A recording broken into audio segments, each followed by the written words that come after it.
Gloria a Dios. Qué alegría es para mí estar todos los fines de semana, sábado y domingo, con ustedes en este programa a través de la Biblia. Estamos aquí siempre a las 3:30 el sábado y el domingo a las 2:30. Así que para mí es más que un privilegio poder compartir con ustedes la palabra del Señor. No se olvide, Jesucristo pronto viene. Estamos viviendo en los últimos momentos. Esto va para peor bíblicamente, así que es de buscar a Dios. Busque una iglesia evangélica, una iglesia donde realmente se busque a Dios, donde se hable de la palabra del Señor y que el Señor pronto viene, donde se hagan vigilias, donde se ayune todavía, donde se hagan cultos, no solamente el domingo, sino que hayan cultos ahí donde se esté buscando al Señor. Esa es mi invitación que yo le hago. Y bien, como usted ve en pantalla, ¿verdad? Durante el programa, ahí están los horarios, está la dirección de la iglesia, y va a ser bienvenido a gozarse con nosotros en cada culto. Bendito el Señor. Estamos aquí en el canal, ¿verdad? Nación TV, que es de gran bendición para millones de personas, y estamos también en el YouTube. Puede suscribirse en el YouTube, búsquenos con el canal es Pastor Manuel Siria, y ahí va a ver usted, y puede suscribirse, y eso será de bendición para nosotros. Así que lo invitamos a que pueda usted también disfrutar de lo que el Señor nos da para poder compartir con los hermanos, con los amigos. Y así que ayúdenos a suscribirse y será de mucha bendición. Y gócese con esta enseñanza que el Señor nos ha concedido. Así es que estamos ahí siempre sábado y domingo, y en el YouTube. Gócese, edifíquese, que el Señor le bendiga. Gloria a Dios. Vamos a entrar a ver en esta ocasión la última carta, la última iglesia que el Señor le escribe su cartita, en Apocalipsis capítulo 3, de las iglesias que estaban fundamentadas allí en Asia Menor, y es la iglesia Laodicea.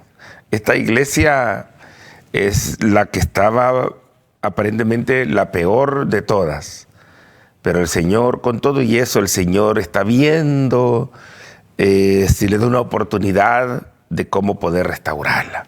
Mire qué misericordia de nuestro Señor Jesucristo. Entonces, aquí en esta iglesia, el Señor se presenta de esta manera. Escribe al ángel de la iglesia en la Odisea: he aquí el amén, el testigo fiel y verdadero. Dice aquí en Apocalipsis 3, verso 14. El principio de la creación de Dios dice esto.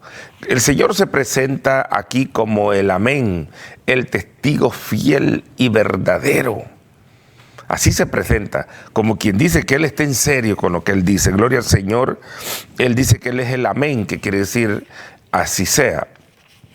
El que confirma, ¿verdad? Diciéndole amén a la palabra del Señor.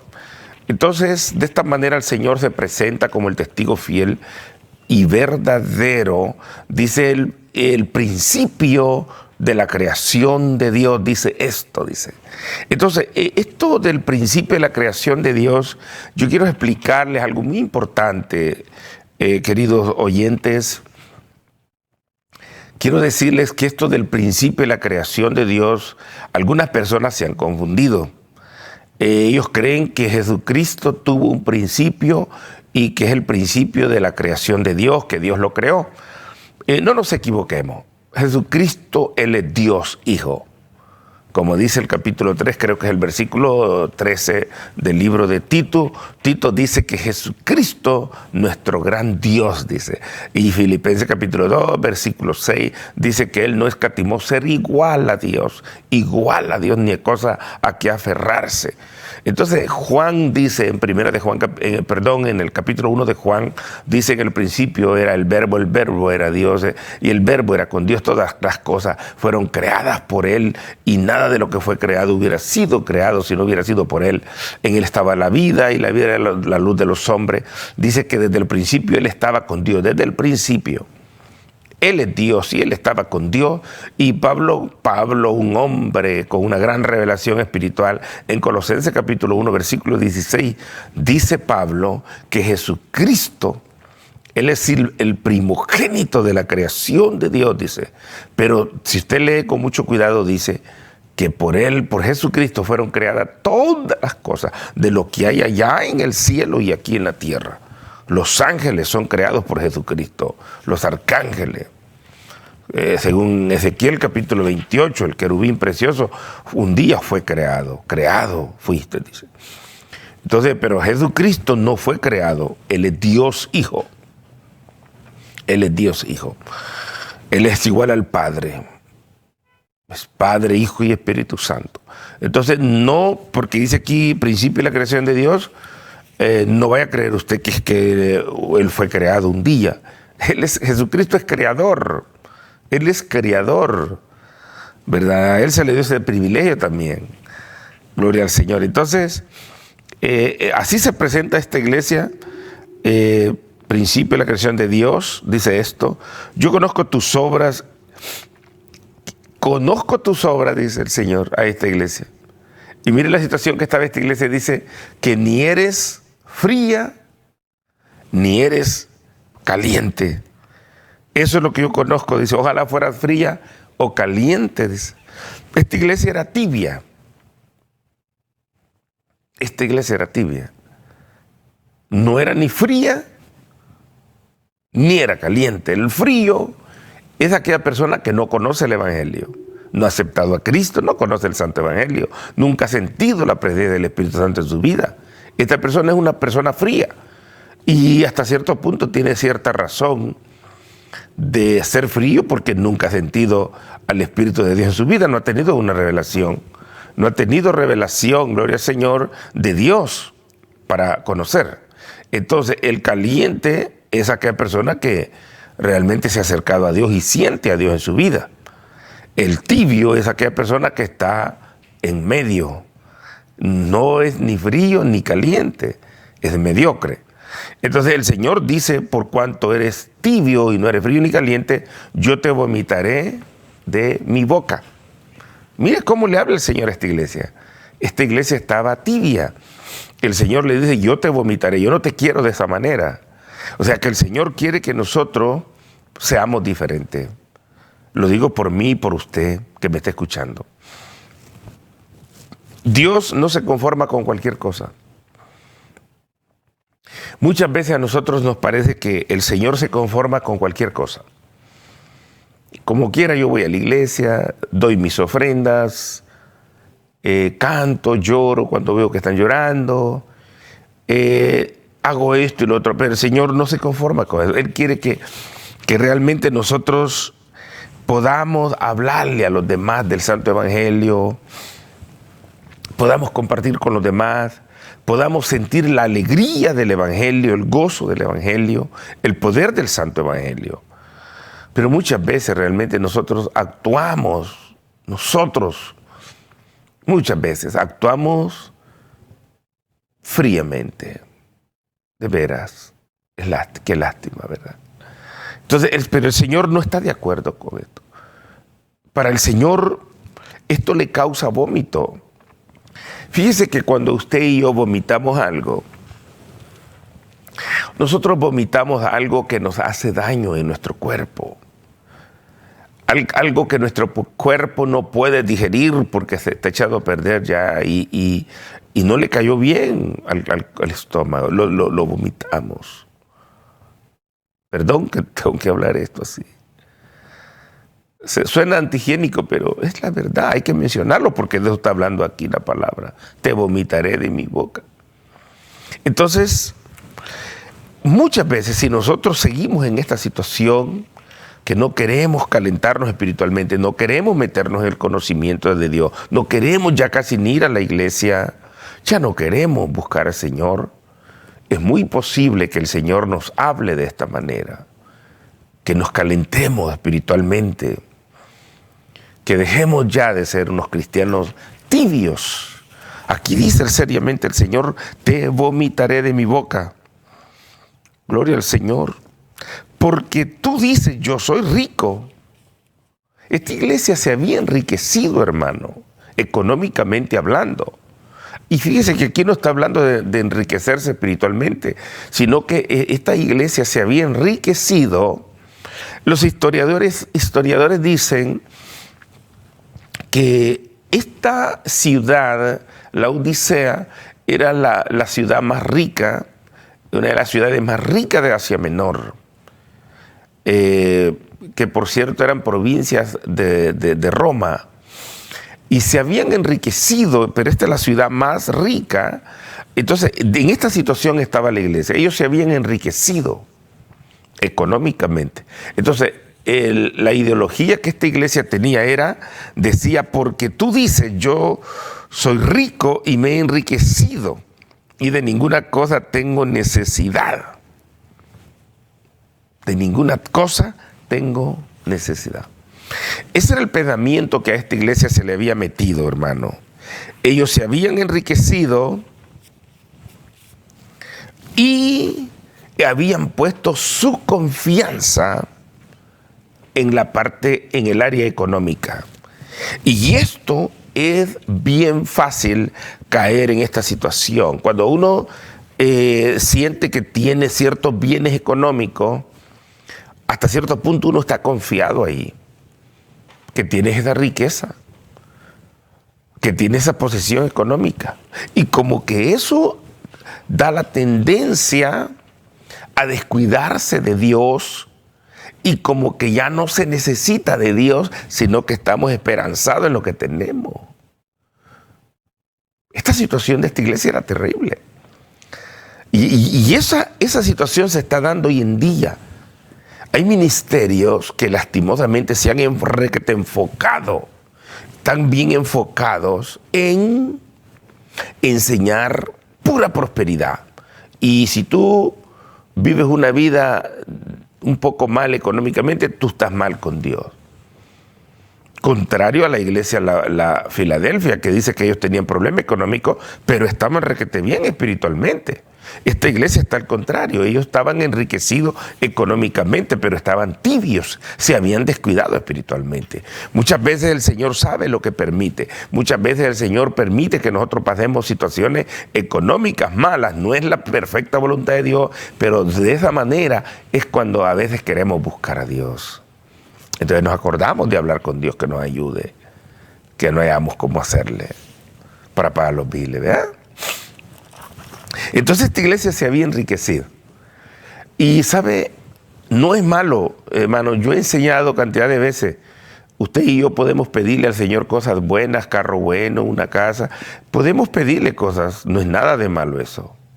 Pero también he enseñado lo que la Biblia enseña, que no nos afanemos, luchemos contra el afán. ¿Sabe qué dice Pablo? Por nada estéis afanosos, dice, en Filipenses 4, versículo 6.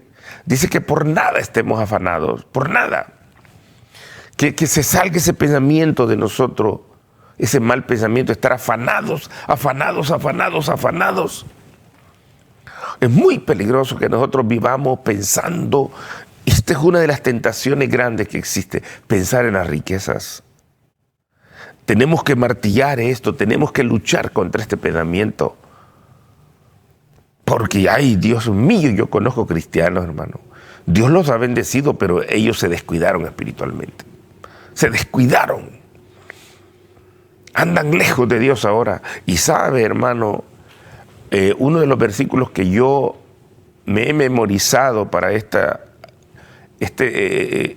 que la Biblia enseña del afán, que es algo muy peligroso, hasta perder la salvación por afanarse. Ahí está en el libro de Colosenses capítulo 3, versículo 5. Dice que toda avaricia es idolatría. La avaricia, hermano, es idolatría. Mire lo que dice el apóstol Pablo a Timoteo, se lo voy a leer en 1 Timoteo 6, versículo 7. Porque nada hemos traído a este mundo, y sin duda nada podemos sacar. Así que teniendo sustento y abrigo, estemos contentos con esto. Porque los que quieren enriquecerse caen en tentación. ¿Ve que la riqueza es una tentación? ¿Ve que sí? Caen en tentación y lazo, y en muchas codicias necias y dañosas que hunden a los hombres en destrucción y perdición. Ahí está hablando de condenación, hermano. Querer uno materializarse tanto. Personas, hermano, que casi ni a la iglesia van porque están siendo esclavos de puro trabajo, trabajo, trabajo. Aquí está hablando. Mire, esto está serio. Estamos en 1 Timoteo 6, versos 7 al 10. Dice el versículo 10, porque raíz de todos los males es el amor al dinero. Oiga, hermano, esto no soy yo el que lo digo, es la Biblia. El cual, codiciando algunos, se extraviaron de la fe y fueron traspasados de muchos dolores. De muchos dolores. Y esta era la situación que estaba pasando esta iglesia, la Odisea, la cual estaba tibia. Y el Señor estaba a punto de vomitarla de su boca. Y en parte, yo quiero decirle algo. En parte esta profecía, aunque esta profecía alcanza para los últimos días, y es la situación que se está viviendo, pero yo quiero decirle que en parte, en el siglo IV, se cumplió en Roma. ¿Sabe que Roma, el evangelio llegó a Roma y no se sabe quién fundó la iglesia de Roma? Está en el anonimato hasta ahora. No se sabe porque no fue Pablo. Pablo escribió 16 capítulos en el libro de Romanos y dándole consejos a esa iglesia, y no los conocía, pero sabía que ahí estaba esa iglesia. Entonces, esta iglesia en Roma fue vomitada. En el año, por ejemplo, en el año 301 después de Cristo, la iglesia en Roma estaba fortalecida. Estaba pasando por pobreza, estaba pasando por persecución, y ellos estaban fortalecidos aún en las catacumbas, que quiere decir viviendas subterráneas. Allí hacían cultos y hablaban en lengua, se gozaban en el Señor en esos días. Había una persecución tremenda, había una pobreza tremenda, pero en el año 313, 315 después de Cristo apareció Constantino, y la iglesia se dejó embobar por Constantino. Ellos dejaron que el paganismo entrara a la iglesia cristiana y se convirtió, ahí donde viene la palabra catolicismo. O sea, se hizo universal. Constantino puso una ley que a la fuerza se hicieran cristianos todos, y eso no se vale. Entonces el pueblo de Dios le dio la bienvenida a los paganos y comenzaron a meter idolatría, comenzaron a meter prosperidad y todo eso. Entonces esa iglesia fue vomitada, la vomitó nuestro Señor Jesucristo. Te vomitaré, dice, de mi boca.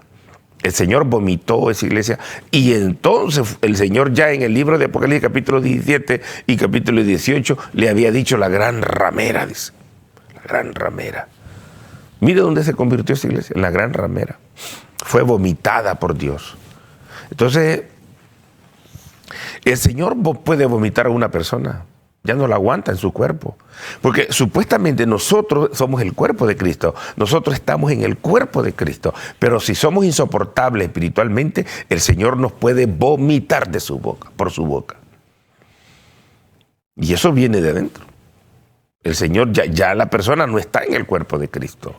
Entonces el Señor le da una oportunidad a esta iglesia para no vomitarlo. El Señor le dice: el Señor le dice a esta iglesia que se habían creído muy ricos ellos, que no tenían necesidad de nada. Le dice, y no sabes que tú eres un desventurado miserable, ciego, pobre y desnudo, le dice.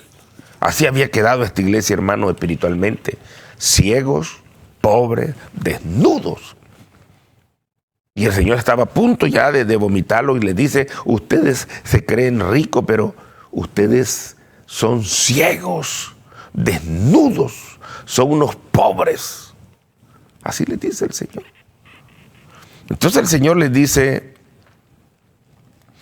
en el versículo 18, mire qué bonita palabra que el Señor les da todavía de oportunidad. Por tanto, yo te aconsejo que de mí compres oro refinado en fuego para que seas rico espiritualmente y vestidura blanca para vestirte y que no se descubra la vergüenza de tu desnudez, y unge tus ojos con colirio para que veas.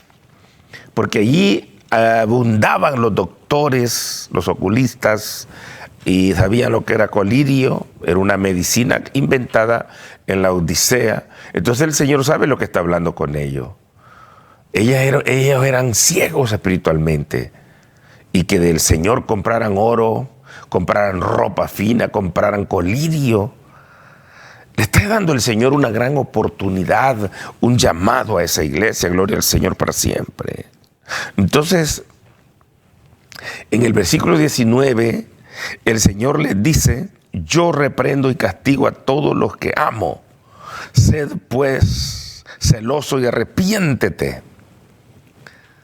Qué lindo el Señor. Mire, todavía el Señor, a pesar de la frialdad espiritual, les dice, yo castigo a los que amo. Yo los castigo, como diciéndole, yo a ustedes todavía los amo.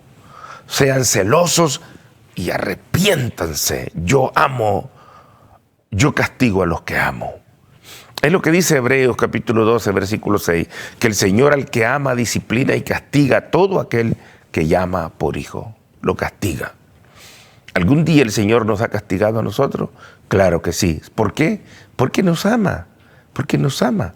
Eso dice Proverbios capítulo 3, verso creo que 12, 15. Dice que así como el Padre al Hijo que ama castiga, así Jehová a los que ama los castiga también.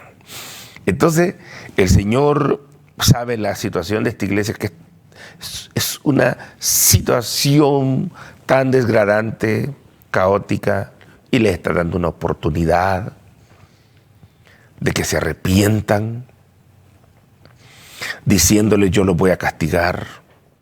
Ustedes espiritualmente están bien mal, pero yo les estoy ofreciendo vestiduras blancas, les estoy ofreciendo oro, les estoy ofreciendo colirio, y que revistan espiritualmente vestidura blanca. El versículo 20 dice algo muy bonito, aquí yo estoy a la puerta y llamo. ¿Sabe, hermanos, que esto tiene un gran significado cuando el Señor les dice, he aquí yo estoy a la puerta y llamo? Eso significa que Jesús estaba fuera de la iglesia.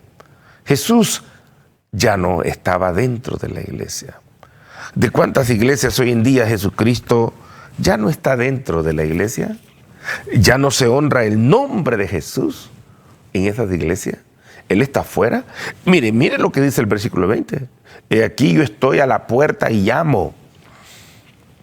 En nuestro castellano se dice, yo estoy a la puerta y toco la puerta. Entonces el Señor estaba fuera de esta iglesia. Yo estoy tocando, dice. Yo quiero entrar. Si alguno oye mi voz y abre la puerta, yo entraré a él. Esa expresión significa que el Señor no va a abrir el corazón de nadie a la fuerza. Es algo voluntario. Es algo voluntario. El Señor, caballerosamente, Él toca la puerta y nos dice a cada uno de nosotros, ¿quieres dejarme entrar? ¿Quieres que cenemos juntos, cenaré con él y él conmigo, dice. ¿Quieres que seamos amigos?, nos dice el Señor. ¿Quieres que yo te salve, te guíe? Eso es lo que está diciendo el Señor. Pero lo hace voluntariamente la persona. El Señor tiene poder, claro que sí, que Él puede entrar a la fuerza de nuestros corazones, pero Él no acostumbra a tales cosas. Él no acostumbra a eso. Él dice que lo dejemos entrar.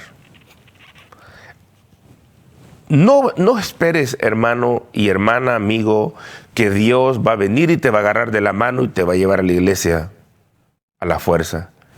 Él te da a ti la oportunidad que tú decidas ir a la iglesia, que tú decidas buscar a Dios, que tú decidas leer su palabra, que tú decidas hablar de Él con los demás. Él no lo va a hacer a la fuerza.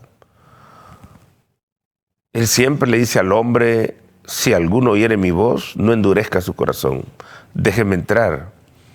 Nosotros tenemos un candadito por dentro y ese candadito no lo abre Dios, lo abre nosotros, lo abrimos. Lo abrimos nosotros voluntariamente, gloria al Señor. Entonces, y dice: cenaré con él y él cenará conmigo. O sea que se tiene momentos lindos. Ser cristiano, servir al Señor, se tiene los mejores momentos. Los mejores momentos. Dice: entraré a él, cenaré con él cenará conmigo. Entonces, y realmente el Señor nos está tocando nuestro corazón constantemente y diciéndole que le dejemos entrar. Bendito el nombre del Señor. El que tiene oído, oiga lo que el Espíritu dice a las iglesias, dice. Entonces, esta situación se está dando hoy en día. Es muy peligroso que muchos estemos en esa situación, tibios, no calientes, no fríos, y el Señor nos da la oportunidad de entrar en nuestro corazón una vez más. Bendito el Señor para siempre. Este es un llamado, dice el último versículo, para todas las iglesias, para todas las iglesias. Así que el Señor me los continúe bendiciendo y hasta la próxima semana.